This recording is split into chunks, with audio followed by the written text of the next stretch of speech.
Now to this, a closer look tonight. 11-year-old Clayton Dietz being charged with homicide as an adult. His lawyer trying to get that changed. Lily Sexton taking a look at some recent cases where major crimes by kids were sent back to the juvenile justice system. So what are we learning about this case tonight and similar cases, Lily? Pennsylvania is one of the states that would automatically put an 11-year-old in adult court if the charge is as serious as homicide. Now, it's rare, but there is a process that would allow that to change. My goal is going to be to try and get him into juvenile court.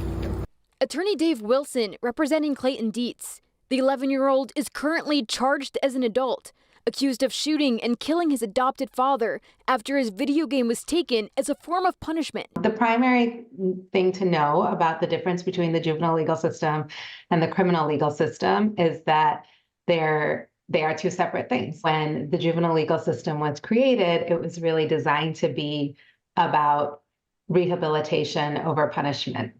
The difference between the outcomes are major. How are you holding up, Clayton?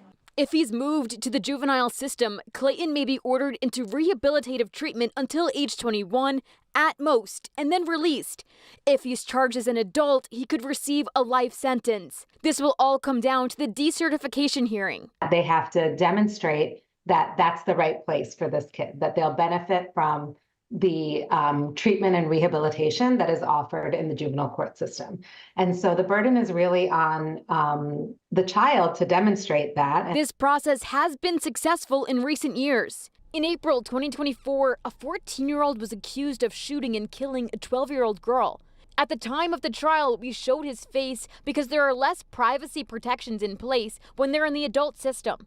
Court records show the child claimed he did not know the gun was loaded. In 2023, in Dauphin County, a 13-year-old was involved in a deadly shooting, but his bullets were not the ones that killed the victim. Then in Franklin County in 2020, a 13-year-old was accused of shooting and killing his 9-year-old brother, upset that he wouldn't play with him. All three of these cases were sent back to juvenile court.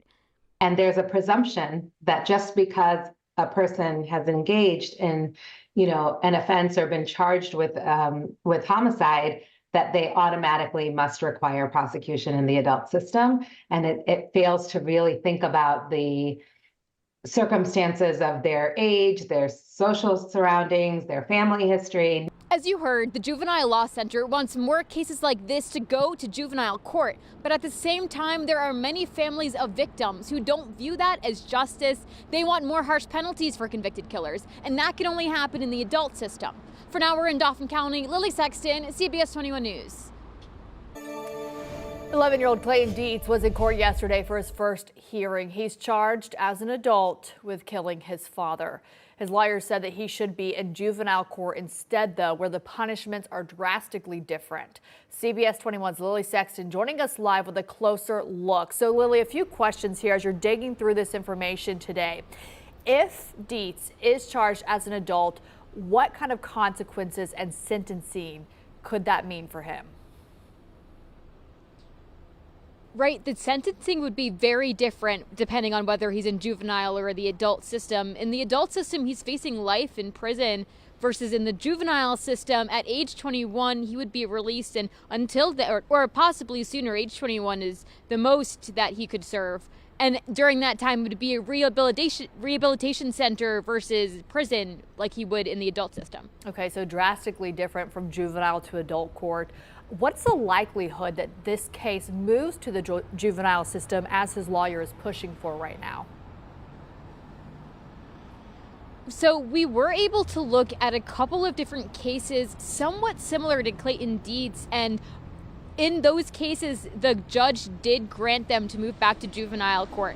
But in each of those cases, there were additional aspects for these children that caused them to commit the crime. For example, in one situation, the child didn't know that the gun was loaded. In another, he was in a group of people that shot, and it wasn't his bullets that killed the victim. So in all of these circumstances, there was additional aspects that ultimately allowed the judge to move it back to the juvenile system. So we're Hillary, it is possible. It has happened before, but we don't know with this exact situation what's going to happen. Right. Every case is so different. We know he turned 11 the night of that shooting, so he's still a young 11-year-old. What was it like seeing him yesterday as he walked into the courtroom? What was his demeanor like? What was his mother's demeanor like?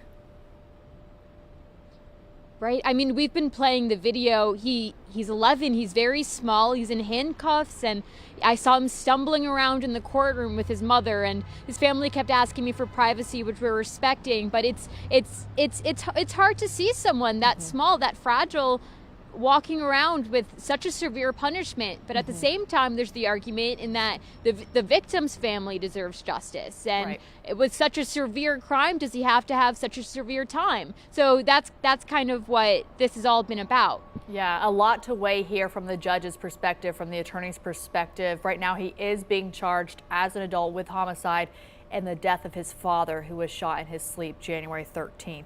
Lily, we'll check back in with you for more information at 6 o'clock, but thanks for breaking that down for us as for what could happen as this court case makes its way through the system. Thank you.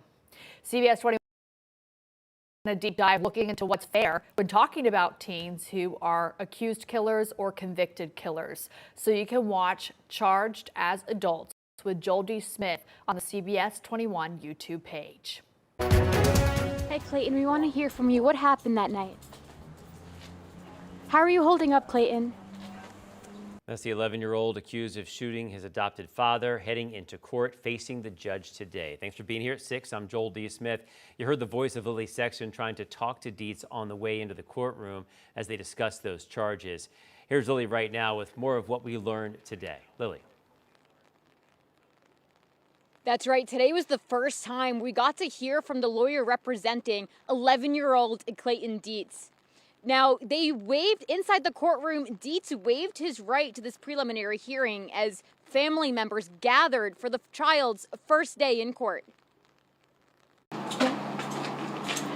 This is Clayton as he walked into the courtroom, accused of shooting his adopted father back in January. Hey, Clayton, we want to hear from you. What happened that night? How are you holding up, Clayton? He had no comment outside. According to police, the shooting happened in the middle of the night on January 13th, on Clayton's 11th birthday. Police say Clayton was upset that he was told to go to bed without his Nintendo Switch.